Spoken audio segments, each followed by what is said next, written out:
नमस्ते सबैजनालाई। आज हामी पुगेका छौँ बाँसको हुक्का पाइने ठाउँ।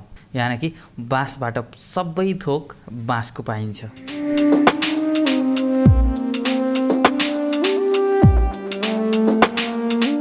यहाँ सबै वुड प्रोडक्ट मात्रै पाइन्छ, जस्तो काठको मात्रै पाइन्छ।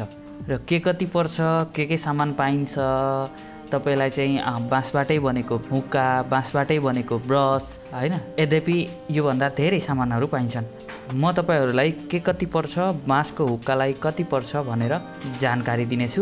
आउनुहोस् है त, भिडियो अन्तिमसम्म हेर्नुहोस्। रमाइलो छ, जानकारीमूलक छ, तपाईलाई मन पनि पर्छ। काठको प्रोडक्टहरू, बाँसको प्रोडक्ट, नितान्त नेपाली प्रोडक्टहरू मात्रै पाइन्छ है त।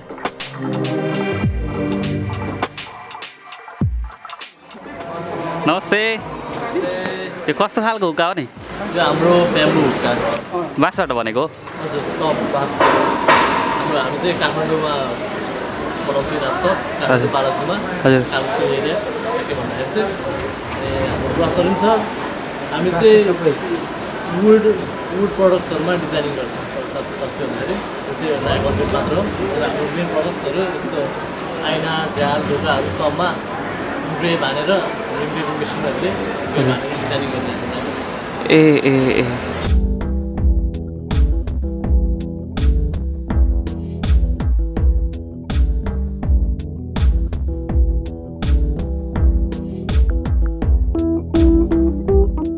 यो हाम्रो ब्रस नै हो। नर्मल र चारकोल इन्फ्युज चाहिँ एक्स्ट्रा वाइटनिङको लागि चारकोल। यो पनि बाँसकै हो? यो पनि यो बाँस होइन, तर ब्याम्बो इन्फ्युज। ए यो चाहिँ हाम्रो बाँसको हुक्का छ। हाम्रो 4,500 छ।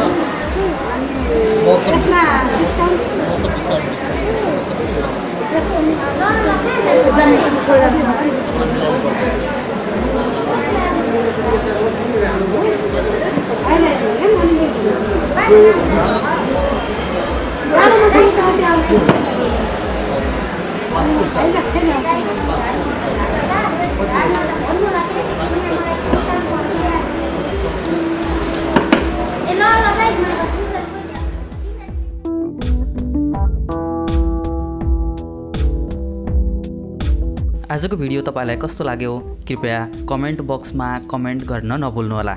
र आगामी दिनहरूमा पनि यस्तै नयाँ भिडियोहरू लिएर आउने गर्छौँ। त्यसैले हाम्रो यस च्यानललाई सब्स्क्राइब गरी साइडमा रहेको घन्टी बजाउन नभुल्नुहोला। भिडियो हेरिदिनु भएकोमा तपाईलाई धेरै धन्यवाद। अब हाम्रो भेट अर्को भिडियोमा हुनेछ।